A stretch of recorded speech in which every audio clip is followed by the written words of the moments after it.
your financial intelligence, you need to be a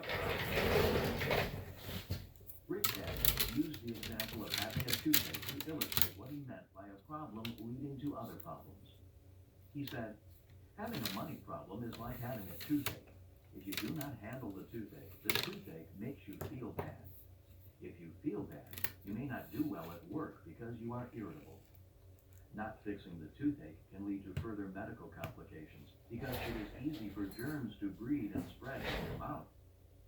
One day you lose your job because you have been missing work due to your chronic illness. Without a job, you cannot pay your rent. If you fail to solve the problem of rent money, you are on the street, homeless, in poor health, eating out of garbage cans, and you still have the toothache. While an extreme example, that story stayed with me. I realized at a young age the importance of solving problems and the domino effect caused from not solving a problem. Many people do not solve their financial problems when they are small and at the toothache stage. For example, when short of money, many people use their credit cards to cover the shortfall. Soon they have credit card bills piling up and creditors pounding them for payment. To solve the problem, they take out a home equity loan to pay off their credit cards. The problem is they keep using the credit card. Now they have a home equity mortgage to pay off and more credit cards. To solve this credit problem, they get new credit cards to pay off the old credit cards. Soon they cannot pay their mortgage or their credit cards and decide to declare bankruptcy. The trouble with declaring bankruptcy is that the root of the problem is still there, just like the toothache. Rather than address the root of the problem, spending habits in this case, many ignore the problem. If you don't pull a weed up by the root and only cut off the top, it will come back quicker and bigger. The same is true for your financial problems.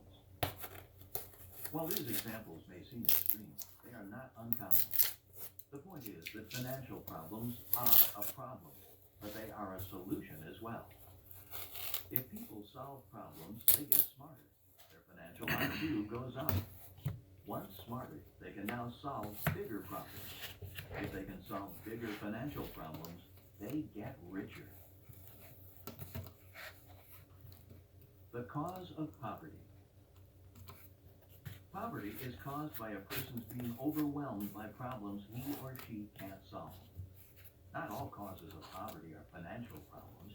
They can be problems like drug addiction, marrying the wrong person, living in a crime-ridden neighborhood, not having job skills, not having transportation to get to work, or not affording health care. Some of today's financial problems, such as excessive debt and low wages, are caused by circumstances beyond an individual's ability to solve, problems that have more to do with our government and a smoke and mirrors economy. For example, one of the causes of low wages is high-paying manufacturing jobs moving overseas. Today there are plenty of jobs, but they are in the service sector, not manufacturing. When I was a kid, General Motors was the nation's largest employer. Today, Walmart is the nation's biggest employer. We all know that Walmart isn't known for its high-paying jobs or its generous pensions. 50 years ago, it was possible for a person without much education to do well financially. Even if you had only a high school degree, a young person could get a relatively high-paying job manufacturing cars or steel.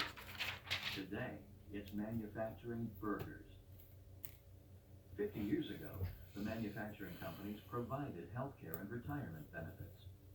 Today, millions of workers are earning less, while at the same time needing more money to cover their own medical expenses and save enough for retirement.